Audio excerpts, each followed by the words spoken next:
નમસ્કાર, પ્રણામ મિત્રો, ભાઈઓ તથા બહેનો। આજની વાર્તા પૂરી દરેક ભાઈ તથા મારી બહેને ખાસ સાંભળવી જોઈએ। સવારનો કુમળો તડકો બારીમાંથી ગળાઈને આવી રહ્યો હતો। ઘરમાં એક અલગ જ ગીચોગીચ હતી।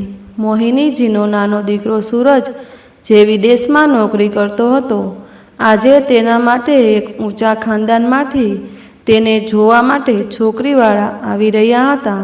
મોહિનીજી આ મોકો કોઈ પણ હાલતમાં હાથમાંથી જવા દેવા માગતા ન હતા। તેથી છોકરીવાળાઓની મહેમાન ગતિમાં કોઈ કસર છોડવા માગતા ન હતા। તે સવારથી જ પોતાની મોટી વહુ સંધ્યાની પાછળ લાગી ગયા હતા। સંધ્યા વહુ, અરે આ સફાઈ કરી છે તે? અહીં તો બધી ધૂળ જામેલી પડી છે। એક શોપીસ તરફ જોતા મોહિનીજી બોલ્યા। સંધ્યાએ કંઈ પણ કહ્યા વગર ત્યાંની ધૂળ સાફ કરી અને પછી હાથ ધોઈને રસોડા તરફ ભાગી। હે ભગવાન, હવે જુઓ, જરા આ સોફા પણ ઠીકથી નથી લગાવ્યા, કહેતા મોહિનીજી પોતે સોફા ખંખેરવા લાગી। શાકભાજી અને છોલે તૈયાર થઈ ગયા હોય તો ખીર પર બનાવવા મૂકી દો। જરા જલ્દી જલ્દી હાથ ચલાવો। જી માજી, બનાવી રહી છું, ગભરાતા સંધ્યાએ કહ્યું અને પછી કામ કરવાની ગતિ વધારી દીધી। પૂરીનો લોટ બાંધવાનો પણ બાકી છે હજી। તું શું કરી રહી છે? બસ બાંધવા લાગી છું માજી, પોતાના દુપટ્ટાથી પરસેવાના ટીપાં લૂછતી સંધ્યાએ કહ્યું। મોહિનીજીએ થોડી વાર થોભીને તેના પર નજર નાખી અને પછી શંકા ભરી નજરે રસોડાનો જાયજો લેવા લાગી। સંધ્યાની પૂરી કોશિશ હતી કે બધું ઠીકઠાક પતી જાય। તે જાણતી હતી કે જો કંઈ પણ ઊંચું નીચું થયું તો દર વખતની જેમ સાસુમાં તેને ખખડાવવામાં નહીં ચૂકે। છોકરીવાળાઓના આવવાનો સમય થઈ રહ્યો હતો, પરંતુ બિચારી સંધ્યાને એટલી પણ ફુરસત ન મળી હતી કે જઈને પોતાના કપડાં બદલી શકે। આખરે દરવાજાની ઘંટડી વાગી। મોહિનીજીએ જલ્દીથી પોતાની સાડી ઠીક કરી, ચહેરા પર બનાવટી મુસ્કાન લાવી અને દરવાજો ખોલી દીધો। અરે આવો આવો, ક્યારથી તમારી રાહ જોઈ રહી હતી। તેમણે છોકરીવાળાઓનું હાથ જોડીને સ્વાગત કર્યું। છોકરીના માતા પિતા સાથે તેના કાકા કાકી પણ આવ્યા હતા। તેમની ચાલ ઢાલ અને કપડાંની સ્પષ્ટ દેખાઈ રહ્યું હતું કે તેઓ કેટલા સમૃદ્ધ છે। તેઓ સોફા પર બેસી નાસ્તાની સાથે જ ઘરનું વારે વારે બારીકાઈથી નિરીક્ષણ કરવા લાગ્યા। સંધ્યા જલ્દી પાણી લઈને આવી અને પછી નાસ્તાની તૈયારીમાં લાગી ગઈ, પરંતુ સવારથી દોડધામ કરતાં કરતાં તેની હાલત ખરાબ થઈ ગઈ હતી। માથા પર પરસેવો છલકાઈ રહ્યો હતો। સાધારણ સલવાર કમીજ પર દુપટ્ટો વેર્યો હતો, જે કામ કરતાં કરતાં ગંદો થઈ ગયો હતો। છોકરીવાળાઓમાંથી કાકીએ ધીરેથી ફફડાટ કર્યો, કદાચ નોકરાણી લાગી રહી છે। મોહિનીજીએ આ સાંભળી લીધું તો તેઓ ઠીકી ગયા। અરે નહીં નહીં, આ તો અમારી મોટી વહુ સંધ્યા છે। એક પળ માટે છોકરીવાળાઓ હેપ થઈ ગયા। તેમના ચહેરા પર હળવી અસહજતા ઉભરી આવી। છોકરીના પિતાએ જબરદસ્તી હસતા કહ્યું, ઓહ સારું, આ તમારી વહુરાણી છે? અમને લાગ્યું કદાચ, કહેતા કહેતા તે ચૂપ થઈ ગયા। સંધ્યા ચૂપચાપ બધાને નાસ્તો પીરસવા લાગી। છોકરીવાળા એક અમીર ઘરની આશા લઈને આવ્યા હતા, પરંતુ અહીં વહુની હાલત કોઈ કામવાળી જેવી લાગી રહી હતી। મોહિનીજીને લાગ્યું કે માહોલ થોડો અસહજ થઈ ગયો છે, તેથી તેમણે હસતા કહ્યું, શું કરીએ, અમારી વહુને કામ કરવાની આદત જ એટલી છે, તેને આરામ કરવાનું આવડતું જ નથી। છોકરીની માએ ધીમા સ્વરે કહ્યું, સારું વહુ, કામ કરવાની આટલી આદત છે, પરંતુ અમારી દીકરીને તો બિલકુલ આદત નથી કામ કરવાની। મોહિનીજીનો ચહેરો થોડો ઉતરી ગયો, પરંતુ તેમણે તરત જ વાત સંભાળતા કહ્યું, અરે નહીં નહીં, અમારી નાની વહુને કોઈ તકલીફ નહીં થાય। મોટી વહુનો તો આ બસ શોખ છે। છોકરીવાળાઓના મનમાં હવે થોડી ખચકાટ હતી। તેમનો વ્યવહાર થોડો બદલાયેલો લાગવા લાગ્યો। તેઓ ચૂપચાપ નાસ્તો કરવા લાગ્યા, પરંતુ તેમના મગજમાં ઘણા સવાલો ઉઠી રહ્યા હતા। મોહિનીજીએ પોતાના ચહેરા પર મુસ્કાન બનાવી રાખી, પરંતુ તેમના મનમાં ખળભળાટ મચી ગયો હતો. આ સંબંધને તે કોઈ પણ હાલતમાં સરકવા દેવા માગતા ન હતા. તેથી તેમણે પોતાની વાતોથી માહોલ ઠીક કરવાની કોશિશ કરી. ચા નાસ્તા પછી ચોકરીવાળાઓને આમ તેમની વાતો કરી, પરંતુ માહોલ પહેલાં જેવો સહજ ન રહ્યો. ત્યારે છોકરીના પિતાએ સવાલ કર્યો, આમ તમારો દીકરો સૂરજ ક્યારે આવવાનો છે ભારત? મોહિનીજીએ ઝટથી મુસ્કાન ઓઢી લીધી. બસ એમ સમજો કે 1 મહિનાની અંદર પહોંચી જશે. નોકરીમાંથી થોડી લેવામાં તકલીફ આવી રહી હતી, પરંતુ હવે બધું નક્કી થઈ ગયું છે. થોડી વાર વધુ ઔપચારિક વાતો થયા પછી તેઓ બધા ઊભા થઈ ગયા. મોહિનીજીએ પૂરા જોશ સાથે તેમને વિદાય આપી અને પૂરી આશા રાખીએ છીએ કે આ સંબંધ આગળ વધશે. હવે આગળનો નિર્ણય આપ સૌ પર છે. છોકરીની માએ હસીને માથું હલાવ્યું અને તેઓ બધા ત્યાંથી ચાલ્યા ગયા. શાંત થતાં થતાં બેચેની વધવા લાગી. મોહિનીજીને બેચેની વધવા લાગી, કારણ કે છોકરીવાળાઓ તરફથી કોઈ જવાબ આવ્યો ન હતો. તેમનું ધૈર્ય હવે જવાબ આપવા લાગ્યું હતું. તેઓ વારંવાર ફોન તરફ જોઈ રહ્યા હતા. આખરે તેમણે દલાલ શર્માજીને ફોન લગાવ્યો, જે આ સંબંધની વાતચીત કરાવી રહ્યા હતા. હા શર્માજી, શું ખબર છે? છોકરીવાળાઓએ શું કહ્યું? મોહિનીજીના અવાજમાં થોડી ગભરાટ હતી. શર્માજીએ થોડીવાર ચૂપ રહ્યા પછી ઊંડો શ્વાસ લીધો. બહેનજી, કહેતા સારું તો નથી લાગતું, પણ છોકરીવાળાએ તો સાફ ના પાડી દીધી. શું પણ કેમ? મોહિનીજીએ જાણે કાનો ઉપર વિશ્વાસ ન થયો તેમ પૂછ્યું હતું, પણ તેમને સીધે કહેવાની ના પાડી દીધી. હા, એટલું જરૂર બોલ્યા કે જે લોકો પોતાની મોટી વહુને નોકરાણી બનાવીને રાખે છે, તે નાની વહુને શું એશ કરાવશે? મોહિનીના હાથમાંથી ફોન પડતા બચ્યો, શું બકવાસ છે આ? અમે સંધ્યાને ક્યારે નોકરાણી બનાવી?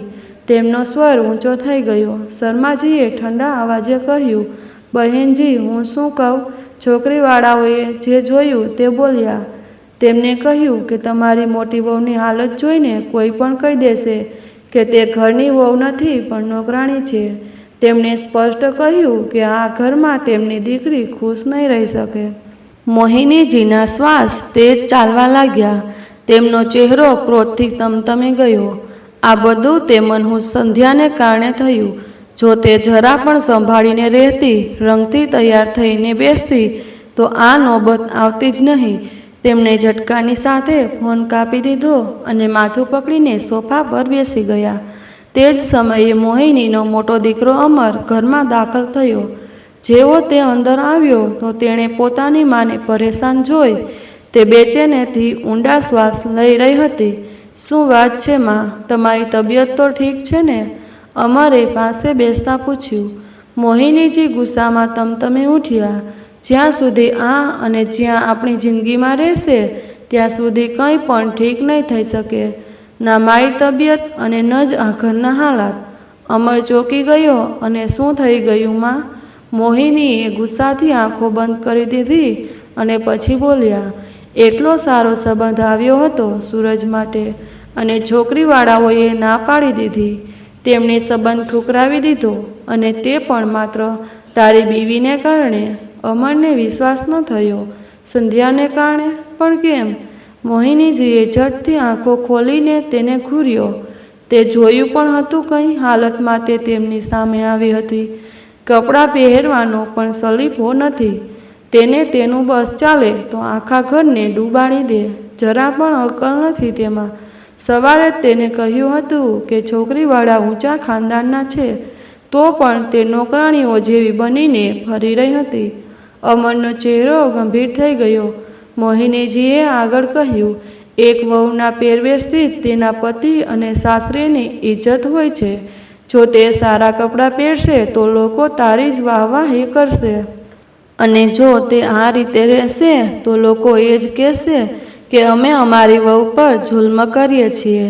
ન તેને સારું ખાવાનું આપીએ છીએ, ન પહેરવાનું. હવે વિચાર, જ્યારે આ વાત 10 લોકો સુધી જશે તો આપણી ઇજ્જત શું રહેશે? અમરને હવે પોતાની માની વાતોમાં સચ્ચાઈ નજર આવવા લાગી. તું જ કંઈક કર બેટા. જો આ ઘરની ઇજ્જત બનાવી રાખવી હોય તો અક્કલ ઠેકાણે લાવ.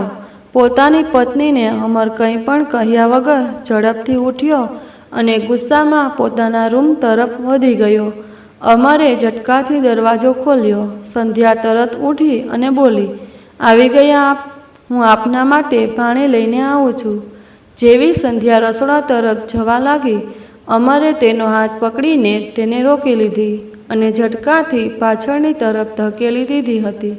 સંધ્યા પડતા પડતા મોટી મુશ્કેલીથી સંભાળી. એ પહેલાં કે તે તેના વ્યવહારનું કારણ પૂછતી, કડવા અવાજમાં બોલ્યો, આ તે કેવું હુલિયું બનાવી રાખ્યું છે. માત્ર 1 વર્ષ થયું છે આપણા લગ્નને, અને જુઓ, પોતાને અરીસામાં ન વિવાહિત લાગી રહી હો ન સુહાગન. કોઈ વિધવા જેવી દેખાઈ રહી છો. સાંભળતા જ સંધ્યાના હોશ ઉડી ગયા. આ કેવી વાતો કરી રહ્યા છો આપ? શું હું તને તો એટલી પણ અક્કલ નથી કે કોઈની સામે કેવી રીતે આવવું જોઈએ? સંધ્યાએ હેરાનીથી કહ્યું. શું મતલબ? અમર તિરસ્કાર ભરેલા સ્વરમાં બોલ્યો, સારું, એટલી પણ નાની છોકરી નથી. કીધું જે એટલું પણ નથી સમજતી કે જ્યારે બહારથી લોકો આવે તો કેવી રીતે તૈયાર થઈને આવવું જોઈએ. લોકો શું વિચારશે? એ જ કે અમે તને ઠીકથી પહેરવાનું પણ નથી આપતા. સંધ્યાની આંખોમાં આંસુ આવી ગયા. પણ અમર સવારથી આખા કામ તો હું જ કરી રહી હતી. મેં પહેરવા માટે નવી સાડી પણ કાઢી હતી, પણ કામ એટલું હતું કે કપડાં બદલવાની ફુરસત જ ન મળી. સંધ્યાની વાત પૂરી પણ નહોતી થઈ કે અમરે તેને વચ્ચે જ કાપતા જોરથી બૂમ પાડી, તો શું થયું? ઘરના કામ કરવા તારી જવાબદારી છે. તું શું ચાહે છે? તારી સેવા માટે અહીં નોકરોની ફોજ ઊભી રહે? ઘરના જેટલા પણ કામ છે તે તો તારે જ કરવા પડશે. પણ એનો મતલબ એ નથી કે તું બીજાની સામે અમારી બેઇજ્જતી કરાવે. આજે તારા કારણે સૂરજનો એટલો સારો સંબંધ હાથમાંથી જતો રહ્યો. આજ પછી જો તું કોઈની સામે આવા હુલિયામાં આવી તો તારી ખેર નથી. સંધ્યા હેરાન હતી, કારણ કે લગ્ન પછીથી લઈને આજ સુધી તે સવારથી રાત સુધી માત્ર પોતાની સાસુ અને પતિના ઈશારાઓ પર જ નાચી રહી હતી. તો પણ તેને જ વાતો સંભળાવવામાં આવતી હતી. દરેક વાત પર જલીલ કરવામાં આવતી હતી. ઘણીવાર તો અમર તેના પર હાથ પણ ઉપાડી દેતો હતો. લોઅર મિડલ ક્લાસ પરિવાર સાથે સંબંધ ધરાવતી સંધ્યાને તેના માતા પિતાએ મોટી મુશ્કેલીથી ભણાવી ગણાવીને લગ્નના કાબિલ બનાવી હતી. તેનો કોઈ ભાઈ ન હતો અને તે પોતાના માતા પિતાને પોતાની હાલત વિશે જણાવીને કોઈ તકલીફ દેવા માગતી ન હતી. અમર અને તેની માં આ વાત સારી રીતે જાણતા હતા અને આ જ વાતનો ફાયદો ઉઠાવતા હતા. રસોડામાં રોટલી બનાવતી વખતે સંધ્યા વિચારવા લાગી કે કેટલી આશાઓ લઈને તે આ ઘરમાં આવી હતી. વિચાર્યું હતું કે માં જેવી સાસુ મળશે, પ્રેમ કરનારો પતિ મળશે, પણ હકીકત તેનાથી બિલકુલ ઉલટી નીકળી. સાસુ દિવસ પર હુકમ ચલાવતી અને રાત થતાં જ વહુની ફરિયાદોનો પિટારો ખોલી દેતી. અમર ક્યારેય પણ તેની વાત સાંભળવાની કોશિશ કરતો નથી. ઉલટા જરા વાત પર ચીખવું, બૂમ પાડવી અને ક્યારેક હાથ પણ ઉપાડી દેવો તેની આદત બની ચૂકી હતી. કેટલા મહિનાઓથી તે પોતાના પિયર પણ ગઈ ન હતી. મા બાપને મળ્યા કેટલોય સમય થઈ ગયો હતો. લગ્ન પહેલાં વિચાર્યું હતું કે એક જ શહેરમાં પિયર અને સાસરું છે. જ્યારે પણ દિલ કરશે મા પાસે ચાલી જશે. પણ અહીં તો તેને ઘરની બહાર પગ કાઢવાની પણ રજા ન હતી. એકવાર જ્યારે માને મળવા જવાની વાત કહી હતી તો અમરે પોતાની માની ભાષા બોલતા ગુસ્સાથી આંખો બતાવીને કહ્યું હતું, દર બીજા દિવસે પિયર જવાની જરૂર નથી. હવે આ જ તારું ઘર છે અને તારે આ જ ઘરમાં રહેવાનું છે. તે પછી સંધ્યાએ માને મળવા જવાની વાત કરવાની હિંમત જ ન કરી. ફોન પર પણ વાતચીત થાય તો સાસુની કડક દેખરેખમાં માત્ર થોડી જ મિનિટો ઔપચારિક વાતો થઈ શકતી હતી. ત્યારે જ વહાણથી સાસુનો તેજ અવાજ આવ્યો, વહુ રસોડામાં જ જઈને સૂઈ ગઈ કે શું? અમર ડાઇનિંગ ટેબલ પર બેઠો રાહ જોઈ રહ્યો હતો. છે ખ્યાલોમાં ડૂબેલી સંધ્યા એકાએક પોતાની દુનિયાથી બહાર આવી. તેણે ખાવાનું લગાવીને ટેબલ પર રાખ્યું, પણ મન હજી પણ ભારે હતું. બીજા દિવસે સવારે જ્યારે સંધ્યાની રોજની જેમ કામમાં વ્યસ્ત હતી, ત્યારે તેની સાસુમાએ કહ્યું, આજે આપણે મારી સહેલીની દીકરીના લગ્નમાં જવાનું છે. તું સારા કપડાં પહેરીને તૈયાર થઈ જાજે. ધીમા સ્વરે સંધ્યાએ કહ્યું, જી માજી, તૈયાર થઈ જઈશ. ત્યારે મોહિનીજી નાક ચડાવતા બોલ્યા, અને હા, હું ચાહું કે તું સારી રીતે તૈયાર થાય. કોઈ એવો તેવો સૂટ ન પહેરી લેતી, મારી ઇજ્જતનો સવાલ છે. સાસુમાની વાતો સાંભળીને સંધ્યા થોડી પળ માટે સ્તબ્ધ થઈ ગઈ. ગઈકાલની કડવી વાતો હજુ પણ તેના મનમાં ગુંજી રહી હતી, અને સાસુમાં આજે ફરી તેને નીચી દેખાડવામાં લાગી ગયા હતા. સંધ્યાએ ધીરેથી માથું હલાવ્યું અને મોહિનીજી ત્યાંથી ચાલ્યા ગયા. પણ સંધ્યાનું દિલ બુઝાઈ ગયું હતું. આજે તેણે કબાટમાંથી હલકા ગુલાબી રંગનો સૂટ કાઢ્યો અને તૈયાર થવા લાગી. તેણે હલકો શૃંગાર કર્યો અને ચહેરો હજી પણ ઉતરેલો હતો. ત્યારે રૂમમાં અમર આવી ગયો. સંધ્યાએ જલ્દીથી તેના કપડાં કાઢીને તેને આપી દીધા. તે વિચારી રહી હતી કે કદાચ અમર તેની તરફ જોઈને કોઈ તારીફ કરશે, પણ અમરે તેની તરફ નજર ભરીને જોયું પણ નહીં. સંધ્યાએ પોતે જ પૂછી લીધું, બતાવો તો, કેવી લાગી રહી છું હું? અમરે તેની તરફ જોઈને ઠંડા સ્વરમાં કહ્યું, ઠીક લાગી રહી છે. એટલો ઠંડો જવાબ સાંભળીને સંધ્યાનું દિલ બુઝાઈ ગયું. ત્યારે રૂમમાં મોહિની નીચે આવ્યા અને બોલ્યા, અરે અમર, તું જલ્દીથી તૈયાર થઈ જા, નહીં તો મોડું થઈ જશે. પછી તેમની નજર સંધ્યા પર પડી. વહુ, તે ફરીથી આ બેકાર સૂટ પહેરી લીધો. કેટલી વાર કહ્યું છે, તારી માએ આપેલા આ ઘટિયા કપડાં પહેરવાની કોઈ જરૂર નથી. શું વિચારશે બધા લોકો? એ જ કે મારી વહુ પાસે પહેરવા માટે ઢંગના કપડાં પણ નથી. પછી તેમણે ગુસ્સાથી કહ્યું, હમણાં ને હમણાં આ કપડાં બદલ, અને તમારા લગ્નના સગુનમાં જે લાલ રંગની સાડી આપી હતી તે પહેરો. અને આ શું? તે તો એક ઘરેણું પણ નથી પહેર્યું. મોહિનીજીએ અમર તરફ જોતા કહ્યું, અમર, આ તો બધા લોકોની સામે આપણી નાક કપાવશે. અમર ગુસ્સાથી બોલ્યો, તે સોનાના ઘરેણાં કેમ નથી પહેર્યા? સંધ્યા ધીરેથી બોલી, તે એક ઘરેણાં તો એ પહેલાં કે સંધ્યાની વાત પૂરી કરી શકે. મોહિનીજી ઊંચા અવાજમાં બોલ્યા, હા હા, મને ખબર છે, ઘરેણાં મારી પાસે છે, સંભાળીને રાખ્યા છે. ખાઈ નથી ગઈ હું તારા ઘરેણાં. પણ મને એ ખબર છે કે તું એ ઘરેણાં સંભાળીને નહીં રાખી શકે, એટલે મેં મારી પાસે રાખ્યા છે. અમરે ચીડાઈને કહ્યું, સંધ્યા, તું મા પાસે ઘરેણાં માગી તો શકતી હતી ને? પણ નહીં. એમ કરવાથી તો તારા અહમને ઠેસ પહોંચશે ને, કે તું દુનિયાવાળાઓની સામે એ સાબિત કરવા માગે છે કે તું બહુ બિચારી છે, જેને આજ સુધી કોઈએ કંઈ નથી અપાવ્યું. પછી તે ગુસ્સાથી બોલ્યો, હવે ઊભા ઊભા મારું મોં શું તાકી રહી છે? અને હા, જરા ચહેરા પર મુસ્કાન રાખ. લગ્નમાં જઈ રહ્યા છીએ, કોઈના માતમમાં નહીં. એટલું કહીને અમર બાથરૂમમાં ચાલ્યો ગયો. સંધ્યાની આંખોમાંથી આંસુ છલકાઈ રહ્યા હતા. તેણે પોતાની સાસુના કહેવા પ્રમાણે ચૂપચાપ તેમની આપેલી લાલ રંગની સાડી કાઢી, શ્રૃંગાર કર્યો, ઘરેણાં પહેર્યા અને ચહેરા પર જબરદસ્તીનું હાસ્ય ઓઢી લીધું.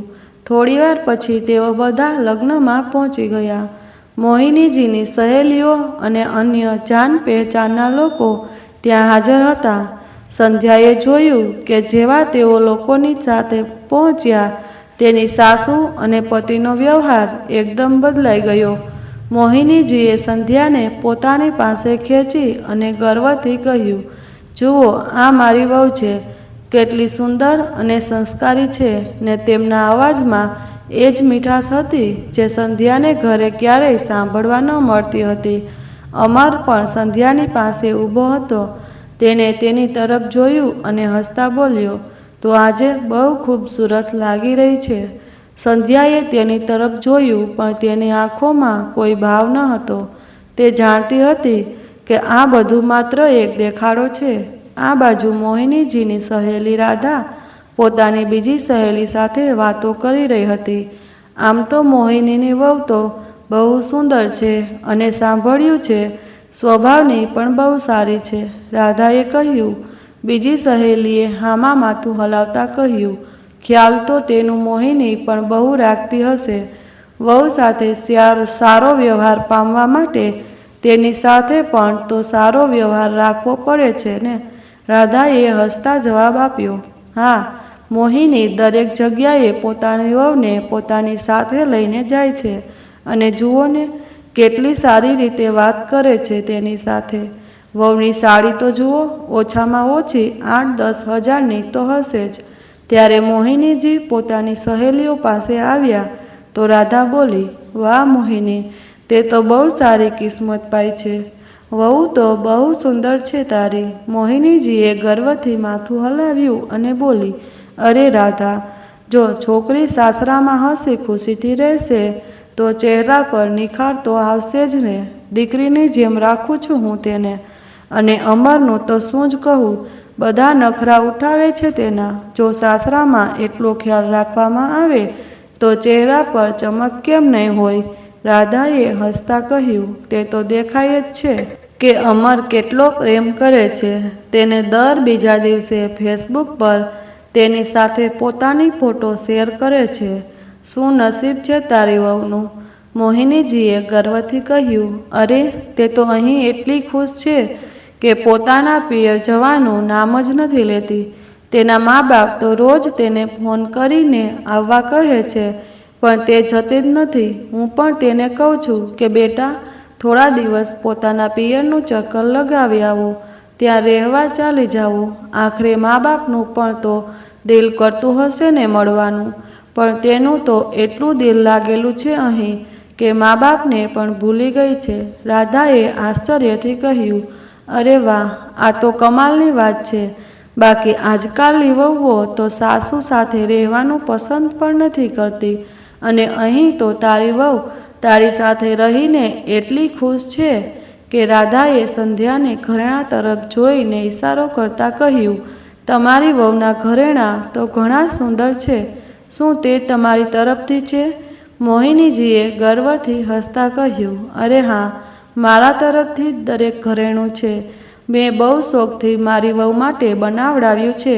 મેં તો તેના લગ્ન પહેલાં જ નક્કી કરી લીધું હતું કે મારી વહુ માટે કિંમતી ઘરેણાં લઈશ. એક પણ ઘરેણું હલકું નથી, બધા જ ભારે અને જડાવ છે. સંધ્યા આ બધું સાંભળી રહી હતી. વાત એ ઘરેણાંની થઈ રહી હતી જે મોહિનીજીએ તેના લગ્નના સમયે ખરીદ્યા જરૂર હતા, પણ આજ સુધી તેને પોતાના ઘરેણાં પહેરવાનું સૌભાગ્ય નહોતું મળ્યું. આજે માત્ર એટલે જ પહેરવામાં આવ્યા હતા કારણ કે બહારના લોકોને દેખાડવાનું હતું. મોહિનીજીએ સંધ્યાને પોતાની પાસે બોલાવી અને મીઠા અવાજમાં કહ્યું, આવો બેટા, હું તમને બધાથી મળાવું. તેમણે સંધ્યાને પોતાની સહેલીઓ સામે ઊભી કરી, જેમ કે તે તેને સૌથી સારી સહેલી હોય. જુઓ, આ મારી વહુ છે, મોહિનીજીએ ખુશીથી કહ્યું. સંધ્યાએ હસવાની કોશિશ કરી, પણ તેનું દિલ ભારે હતું. થોડીવાર વાતચીત કર્યા પછી મોહિનીજીએ કહ્યું, અરે વહુ, જાઓ, તમે બંને ખાવાનું ખાઈ લો. અમર તમારી રાહ જોઈ રહ્યો છે. તમારા વગર તે ક્યાં ખાશે? આ કહેતા મોહિનીજી હસવા લાગ્યા. રાધાએ મોહિનીજીની તારીફ કરતા કહ્યું, તમે પણ વખાણવા લાયક છો મોહિની. તમારી વહુને આટલો પ્રેમ આપવો દરેકના બસની વાત નથી.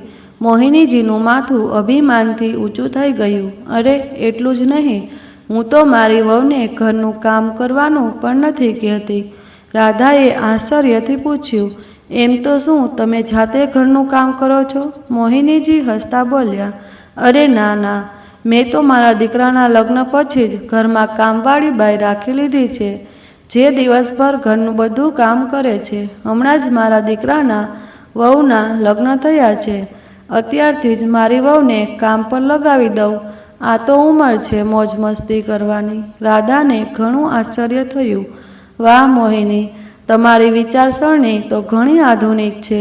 આજકાલ લોકો વહુ આવતા જ તેને ઘરમાં કામમાં ફસાવી દે છે, પણ તમે તો તેને પૂરી આઝાદી આપી રાખી છે. મોહિનીજી હસતા બોલ્યા, બસ હું તો ચાહું છું કે મારી વહુ હંમેશા ખુશ રહે. મોહિનીજીએ રાધા તરફ જોતા કહ્યું, તમારી દીકરી સારિકા શું કરે છે? આજકાલ ખરેખર બહુ પ્યારી લાગે છે. તેના માટે પણ સંબંધ જોઈ રહ્યા હશો ને? રાધાએ હસતા હસતા જવાબ આપ્યો, હા એ તો છે. બાળકો મોટા થાય તો ચિંતા તો થાય જ. મોહિનીજીએ માથું હલાવતા કહ્યું, મારો નાનો દીકરો સૂરજ પણ થોડા દિવસોમાં કેનેડાથી પાછો આવવાનો છે. વિચારી રહી છું કે સાથે સાથે તેના માટે પણ સંબંધ જોઈ લઉં. સંબંધોની તો કોઈ કમી નથી તેના માટે. એમ કહો કે છોકરીઓ લાઈન લાગી છે મારા દીકરા માટે, પરંતુ મારે તો લાખોમાં એક છોકરી જોઈએ. આખરે કોઈ નાની મોટી નોકરી થોડી ના છે મારા દીકરાની. કેનેડામાં સારી નોકરી કરી રહ્યો છે. લગ્ન પછી પોતાની પત્નીને પણ સાથે જ લઈ જશે. આ સાંભળીને રાધાનું દિલ માનો કે ઉછળવા લાગ્યું. તે પોતાની સહેલી મોહિનીનો ઈશારો સમજી ગઈ હતી. બીજી તરફ લગ્નમાંથી પાછા ફર્યા પછી જેવી મોહિની અમર અને સંધ્યા સાથે ઘરે આવી, સંધ્યા ચૂપચાપ પોતાના રૂમ તરફ જવા લાગી. ત્યારે જ પાછળથી મોહિનીનો અવાજ આવ્યો, અરે મહારાણી, ક્યાં ચાલી? આ ઝવેરાત તો મને પાછા આપી દે. સોનાના ઘરેણાં છે, કોઈ એવી તેવી ચીજ નથી. સાંભળીને રાખવા પડ્યા છે. સંધ્યાએ એક પળ માટે થોભી ગઈ. તેણે માથું ઝુકાવીને જવાબ આપ્યો, જી હમણાં જ ઉતારીને આપું છું. માજી. તે પોતાના રૂમમાં ગઈ અરીસા સામે ઊભી રહીને ઘરેણાં ઉતારવા લાગી. મંગળસૂત્રનો સ્પર્શતા જ તેની આંખો ભીની થઈ ગઈ.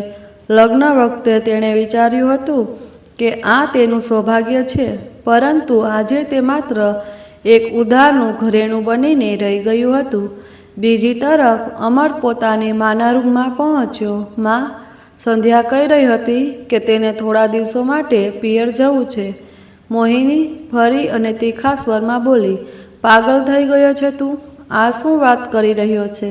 અરે માં, મેં તો ના પાડી દીધી હતી, પરંતુ તે કહી રહી હતી કે ઘણો સમય થઈ ગયો છે પિયર ગયાને. જો હું હજી પણ ના પાડીશ તો ક્યાંક પોતાના પિયરિયાને ફરિયાદ ના કરી દે. ઘણી ક્ષણો વિચારવા લાગી, પછી ચતુરાઈથી બોલી, જો બેટા, એક કામ કર, કાલે તેને પિયર લઈ જા, પરંતુ તારી સાથે જ પાછી લઈ આવજે. ભૂલથી પણ તેને ત્યાં છોડવાની ભૂલ ના કરતો, સમજ્યો? અમરે માથું હલાવ્યું.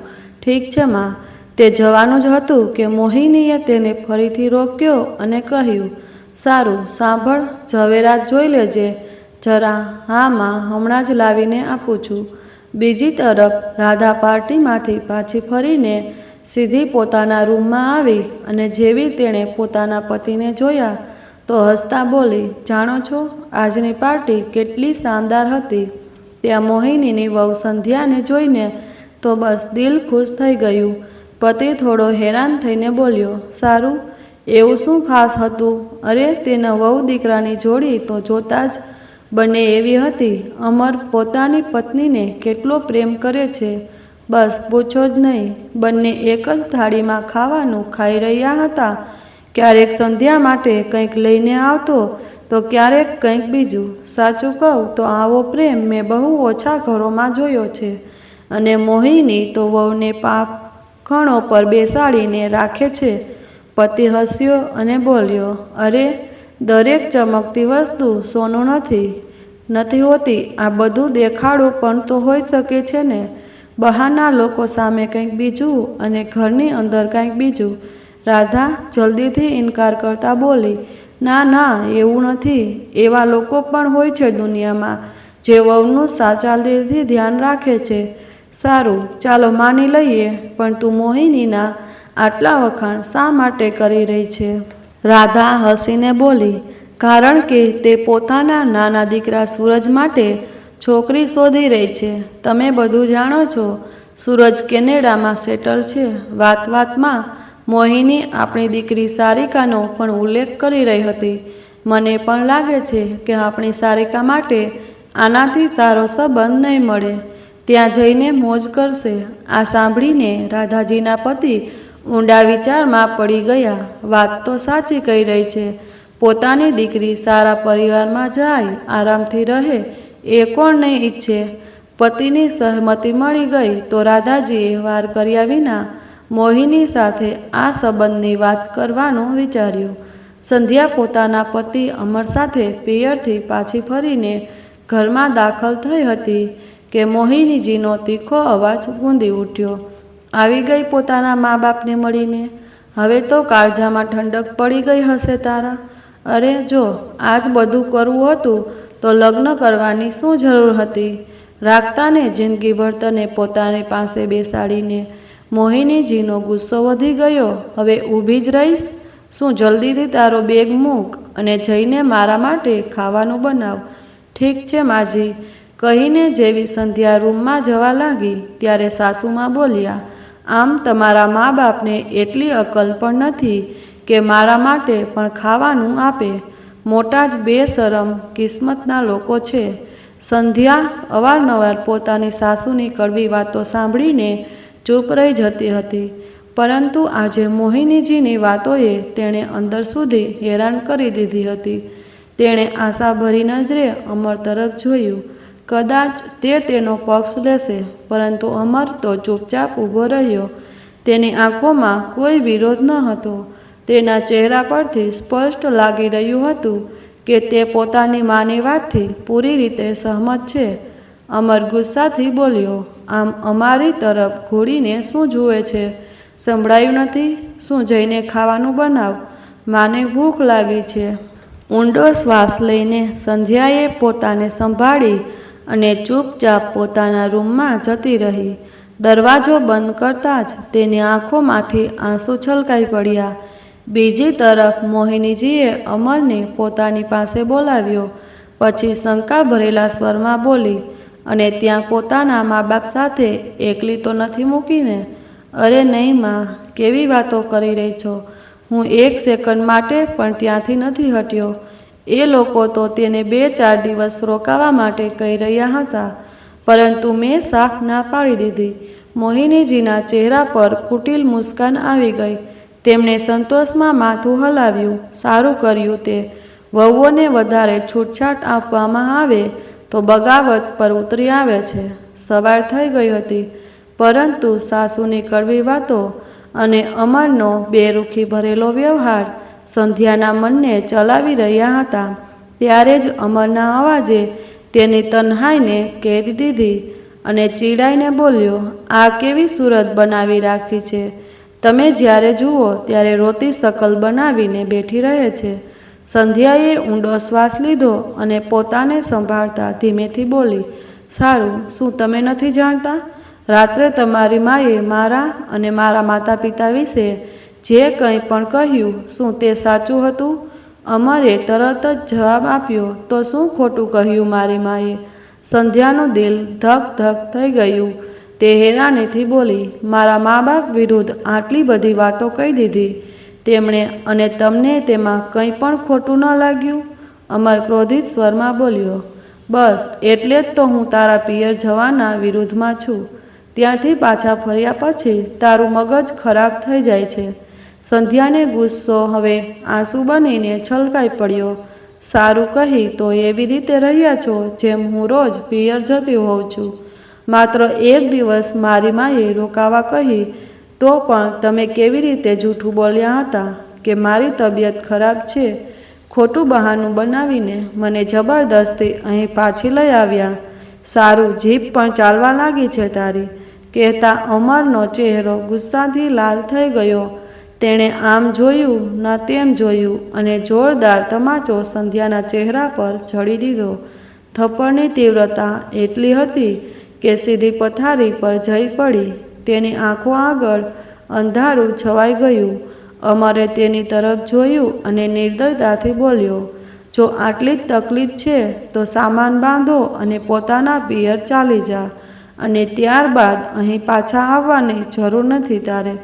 સંધ્યાની આંખો આંસુઓથી ભરાઈ ગઈ, પરંતુ અમર ત્યાં જ ન રોકાયો. આદેશ ભરેલા સ્વરમાં બોલ્યો, હવે ઊભા થઈ જા અને જઈને નાસ્તો બનાવો. મારે ઓફિસ જવાનું છે. માને પણ ભૂખ લાગી છે. અને ખબરદાર, ફરી ક્યારેય આવી રડતી સુરત દેખાડી તો આગલી વખતે એવી હાલ કરીશ કે ખુદને ઓળખી નહીં શકે. સંધ્યાને સમજાઈ નહોતું રહ્યું કે કોઈ માણસ આટલું જાલિમ કેવી રીતે હોઈ શકે છે. તે કંઈ પણ કહ્યા વગર ઉઠી અને પોતાને સંભાળતા રસોડા તરફ ચાલી ગઈ. થોડીવાર પછી મોહિનીજી પાસે ફોન આવ્યો. તેમને સહેલી રાધાનો ફોન હતો. રાધાએ તેની બધી મનની ઈચ્છા જાહેર કરી દીધી. મોહિની ખુશ થતાં બોલી, અરે વાહ રાધા, તમે તો મારા મનની વાત કરી દીધી. હું તો ક્યારની ચાહતી હતી કે આપણી દોસ્તી સગપણમાં બદલાઈ જાય. રાધા અને મોહિની બંનેની ખુશીનો પાર ન હતો. વધુ વાતચીત કર્યા વિના બંને પરિવારોએ છોકરા અને છોકરીને એકબીજાનો ફોટો બતાવીને સંબંધ પાકો કરી લીધો. હવે બસ સૂરજના ઇન્ડિયા આવવાની રાહ હતી, જેથી આ સંબંધને ઔપચારિક રૂપ આપી શકાય. લગભગ 10 દિવસ પછી અમરનો નાનો ભાઈ સૂરજ પણ ઇન્ડિયા પહોંચી ગયો. તે ઘરે પહોંચીને અંદર આવ્યો તો સંધ્યા સફાઈ કરી રહી હતી. અવાજ સાંભળીને મોહિનીજી અને અમર પણ ત્યાં આવી ગયા. પોતાના દીકરાને જોતાં જ મોહિનીજીના ચહેરાની ખુશી છુપાઈ રહી અને પછી ઘૂરતી આંખોથી સંધ્યા તરફ જોતા બોલી, હવે અહીં જ ઊભી રહીશ કે મારા દીકરા માટે કંઈક ચા પાણી પણ લઈને આવીશ? આટલું પણ નથી શીખવ્યું તારા મા બાપે? આ સાંભળીને સંધ્યા અંદર ચાલી ગઈ. સૂરજ બોલ્યો, શું માં, આટલી નાની વાત પર તેમણે ઠપકો આપ્યો? મોહિની બોલી, અરે તું નથી જાણતો તેને, એટલે વધારે તેની તરફ તારીફ કરવાની જરૂર નથી. સારું, તે બધું છોડ, તું મોં ધોઈને ફ્રેશ થઈ જા. ભૂખ લાગી હશે તને. થોડીવાર પછી સંધ્યા ચાની ટ્રે સંભાળીને જેવી સૂરજના રૂમમાં જવા લાગી, અંદરથી આવતા અવાજોએ તેને રોકી દીધી. સૂરજ ખીજાયેલા સ્વરે બોલ્યો, માં, આ યોગ્ય નથી. સારિકા અને તેના ઘરના લોકોને એટલું પણ ન જણાવ્યું કે મારી નોકરી છૂટી ગઈ છે અને મારા વિઝા પણ રદ થઈ ગયા છે. મોહિનીજી ગુસ્સાથી બોલી, અરે તું પાગલ થઈ ગયો છે કે શું? જાણે છે પણ ખરો કે સારિકાના મા બાપ કેટલા પૈસાદાર છે. તેમની એકની એક દીકરી છે. લગ્ન થતાં જ તેના બાપ તારી કારકિર્દી અને ધંધો સેટ કરી દેશે. પણ માં, તેને અંધારામાં રાખવા એ ખોટું છે. જો લગ્ન પછી તેમને ખબર પડશે તો? સૂરજ બેચેનીથી બોલ્યો, પરંતુ મોહિનીએ આંખો કાઢીને કહ્યું, બસ હવે કંઈ નહીં બોલે. જેવું હું કહું છું તેવું જ કરશે. સોનાના ઈંડા આપતી મરઘી હું મારા હાથેથી નહીં જવા દઉં. સૂરજ ચૂપ થઈ ગયો. અંદર ખામોશી છવાઈ ગઈ, પરંતુ બહાર ઊભેલી સંધ્યાના હાથ ગુસ્સાથી ધ્રુજી રહ્યા હતા. તેને વિશ્વાસ નહોતો થઈ રહ્યો કે ઘરના લોકો આટલા મોટા જૂઠના પાયા પર સંબંધ જોડી રહ્યા હતા. દિવસો વીતતા ગયા અને ઘરમાં લગ્નની તૈયારીઓ પૂરજોશથી ચાલી રહી હતી. આજે સારિકાના ઘરના લોકો આવી રહ્યા હતા. હંમેશની જેમ આ વખતે પણ કામનો બોજો સંધ્યા પર જ નાખી દેવામાં આવ્યો હતો અને આજે તો તેને સિતારાઓથી જડેલી સાડી પહેરીને બધું કામ કરવાનું હતું. ગત વખતે જે થયું હતું, મોહિની જે તેને દોહરાવવા નહોતી માગતી. જેવી રાધા પોતાના પરિવાર સાથે આવી, સંધ્યા ચાની ટ્રે લઈને આવી અને બધાની સામે મૂકી દીધી. રાધાએ તેને જોતાં જ આશ્ચર્યથી કહ્યું, અરે બેટા, તું જ કામમાં લાગેલી છે, ઘરમાં કામવાળી નથી? શું સંધ્યા? કંઈ કહેવાની જ હતી કે મોહિનીજીએ વચ્ચે જ વાત કાપી નાખી. બનાવટી સ્મિત સાથે તે બોલી, અરે કામવાળી બાઈ આવી હતી, બધું કામ પતાવીને ગઈ છે. આજે તેને જલ્દી જવાનું હતું. તેના દીકરાની તબિયત ખરાબ હતી. પછી મેં તેને રજા આપી. આખરે સુખ દુઃખ તો બધાને હોય છે. તો મેં કહ્યું, કોઈ વાત નહીં, અમે બાકીનું કામ કરી લઈશું. પરંતુ સંધ્યા, પણ મને કોઈ કામ કરવા ક્યાં દે છે? મા દીકરી જેવો પ્રેમ છે અમારા બંનેની વચ્ચે. રાધાની વાત સાંભળીને અમર જગતી પોતાની નકલી હમદર્દી દેખાડવા લાગ્યો. અરે સંધ્યા, તું પણ બેસ, હંમેશા કામમાં લાગેલી રહે છે, થોડો આરામ પણ કરી લે. રાધા ખુશ થઈને બોલી. બસ આ જ પોતાપણું જોઈતું હતું મને મારી દીકરી માટે. પણ હું જ્યારે પણ તમારા ઘરે આવું છું, એક શાંતિ જેવું લાગે છે. તમારી મોટી વહુના ચહેરાની રોનક અને સુખ જોઈને જ મેં મારી દીકરીનો આ ઘરમાં સંબંધ પાકો કર્યો છે. સાંભળતા સંધ્યા મનમાં જ બોલી, ચહેરાની રોનક, સુખ, કાશ કોઈ જોઈ શકતું કે આ રોનકની પાછળ કેટલા આંસુ છુપાયેલા છે. ત્યારે જરાના પતિ શ્રીવાસ્તવજી બોલ્યા, આમ સૂરજ બેટા, એક વાત પૂછવી હતી. અમારી દીકરી સારિકાના વિદેશ જવા માટેના પેપર્સ ક્યાં સુધીમાં તૈયાર થઈ જશે? છેવટે તે પણ તો તમારી સાથે જ કેનેડા જશે ને? ક્યાંક ભાંડોળ ન ફૂટી જાય. આ વિચારીને સૂરજના બોલતા પહેલાં જ મોહિનીજી બોલી, અરે પેપર્સનું શું છે, થોડા જ દિવસોમાં તૈયાર થઈ જશે. તમારે ટેન્શન લેવાની જરૂર નથી, બધું આરામથી થઈ જશે. સંધ્યાની નજર મોહિનીજીના ચહેરા પર ગઈ, જે હજુ પણ પૂરા આત્મવિશ્વાસ સાથે જૂઠ પર જૂઠ બોલી રહી હતી. સંધ્યાનું માથું ફરી ગયું અને બધા લોકો લગ્નની વ્યવસ્થા વિશે વાતો કરી રહ્યા હતા, પરંતુ સંધ્યાની અંદર જ્વાળામુખી તતકી રહ્યો હતો. તે જાણતી હતી કે જો તેણે સીધે કંઈક કહ્યું તો કોઈ તેની વાત પર વિશ્વાસ નહીં કરે. મોહિનીજીનો દેખાવાનો નકાબ એટલો મજબૂત હતો કે લોકો તેના જૂઠને સાચું માનતા હતા, પરંતુ તે હવે આ જૂઠનો ભાગ નહીં બને. તેણે નક્કી કરી લીધું હતું કે હવે તે આ ખેલને જલ્દી જ ખતમ કરી દેશે. તેની નજર ટેબલ પર રાખેલી શ્રીવાસ્તવજીની ગાડીની ચાવી પર પડી. તેના મગજ એક યુક્તિ આવી ધીમેથી આગળ વધી અને ટેબલ પર રાખેલા બધા ગ્લાસ ઉપાડવાનું બહાનું કરીને ચૂપચાપ ચાવી પોતાની મુઠ્ઠીમાં દબાવી દીધી અને તરત જ રસોડામાં ચાલી ગઈ. તે જ સમયે સૂરજ કોઈ કામથી ઘરની બહાર નીકળ્યો તો રાધાજીએ કહ્યું, સારું બેનજી, હવે અમે ચાલીએ છીએ. લગ્નના દિવસે જ મુલાકાત થશે. અહીંયા આવીને ખૂબ સારું લાગ્યું. અરે આટલી જલ્દી શું છે? પણ કોઈ વાત નહીં, હવે તો પોતાના ઘર આવવા જવાનું લાગી જ રહેશે. મોહિની બનાવટી રીતે હસતા બોલી.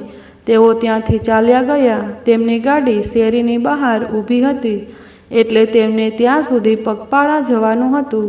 પરંતુ જેવી તેઓ શેરીની બહાર પહોંચ્યા, શ્રીવાસ્તવજીએ પોતાના ખિસ્સામાં હાથ નાખ્યો. શ્રીવાસ્તવજી હેરાનેથી બોલ્યા, અરે મારી ગાડીની ચાવી ક્યાં ગઈ?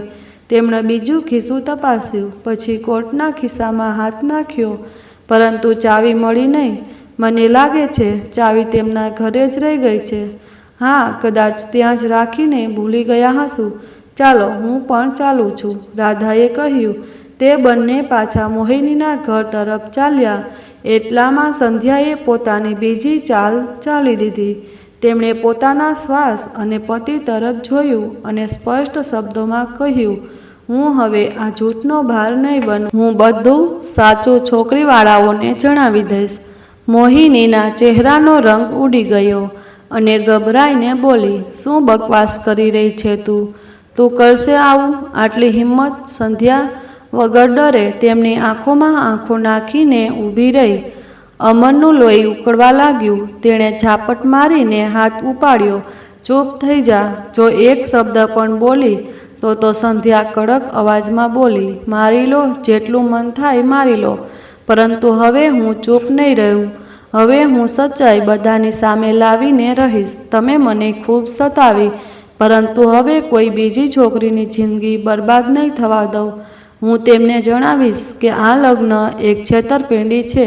સૂરજની કેનેડામાં કોઈ નોકરી નથી. હું તેમને એ પણ જણાવીશ કે તમે લોકો મારી સાથે જાનવરોથી પણ વધારે ખરાબ વર્તન કરો છો.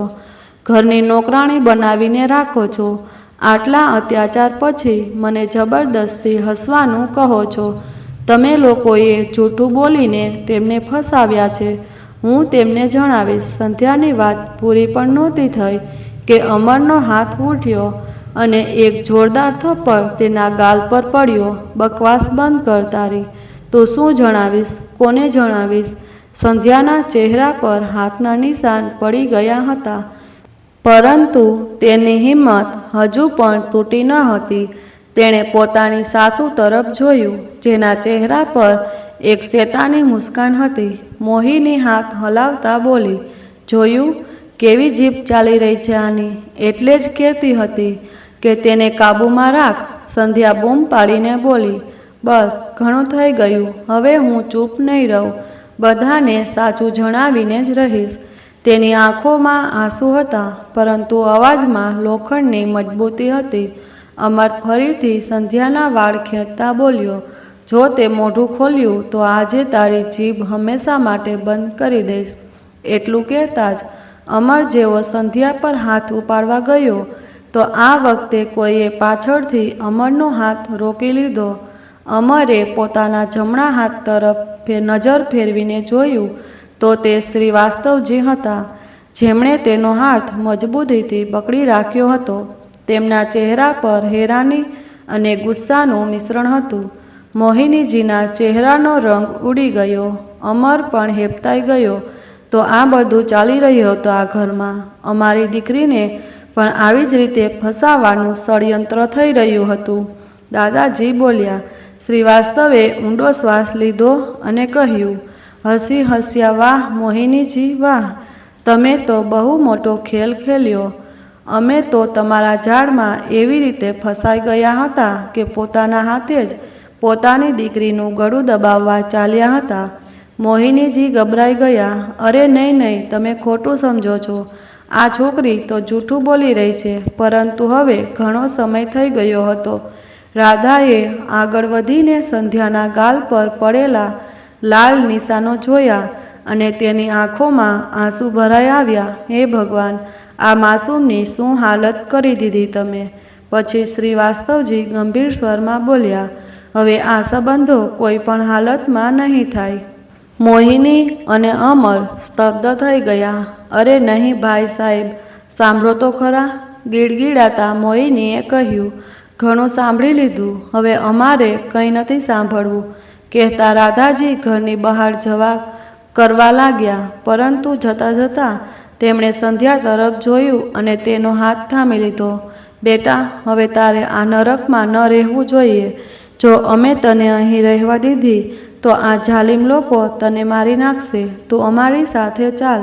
શ્રીવાસ્તવજી અને રાધાજી સંધ્યાને લઈને સીધા પોલીસ સ્ટેશન પહોંચ્યા. સંધ્યાના ગળાબાયો અને ચહેરા પર પડેલા નિશાનો જોઈને પોલીસે વાર લગાડ્યા વગર ઘરેલું હિંસાનો કેસ નોંધી લીધો. આ ઘા જોઈને પોલીસવાળા પણ હેરાન થઈ ગયા. પોલીસે તરત જ મોહિની અને અમરની ધરપકડ કરી લીધી. આજ અમર સળિયા પાછળ પોતાની લાચારી પર રડી રહ્યો હતો. શ્રીવાસ્તવની મદદથી સંધ્યાએ તેમના પર કોર્ટ કેસ કરી દીધો, જેનાથી બચી શકવું અમર અને મોહિની માટે નામુમકિન હતું. હવે સંધ્યાએ નક્કી કરી લીધું હતું કે તે પોતાની પર થયેલા બધા અત્યાચારોનો હિસાબ બરાબર કરીને રહેશે. ત્યારબાદ સંધ્યાના કહેવા પર શ્રીવાસ્તવજી તેને તેના પિયર મૂકી આવ્યા અને તેને દરેક શક્ય મદદ આપવાનું વચન આપ્યું. હવે સંધ્યા પોતાની જિંદગીની ખુદ માલિક હતી. તેને પોતાનો અધૂરો અભ્યાસ ફરીથી શરૂ કર્યો, જે લગ્ન પછી મોહિનીએ કહીને સુરાવી દીધો હતો કે હવે તારે ફક્ત ઘરનું કામ કરવાનું છે. પરંતુ હવે તે પોતાનો અભ્યાસ પૂરો કરી રહી હતી, સાથે જ પાર્ટ ટાઈમ જોબ પણ કરી રહી હતી. આજે સંધ્યા એક પીડિતા ન હતી, તે પોતાના જેવા અન્ય લોકો માટે એક મિસાલ બની ચૂકી હતી, જે ક્યારેક ચૂપ રહીને જુલ્મ સહન કરતી હતી, હવે પોતાનો અવાજ બુલંદ કરી ચૂકી હતી. જે ક્યારેય ખૂટીને જીવી રહી હતી, હવે ખુલીને શ્વાસ લઈ રહી હતી. અને સૌથી મોટી વાત, હવે તે પોતાને પ્રેમ કરવા લાગી હતી. તેની આંખોમાં હવે આંસુ નહીં, સપના હતા, ઢેર સારા સપના. તો દોસ્તો, તમને આ વાર્તા કેવી લાગી? લાઈક અને કમેન્ટ કરીને જરૂર જણાવજો અને ચેનલને સબસ્ક્રાઈબ કરવાનું બિલકુલ ના ભૂલશો. મળીએ છીએ એક નવી વાર્તા સાથે. ખૂબ ખૂબ ધન્યવાદ.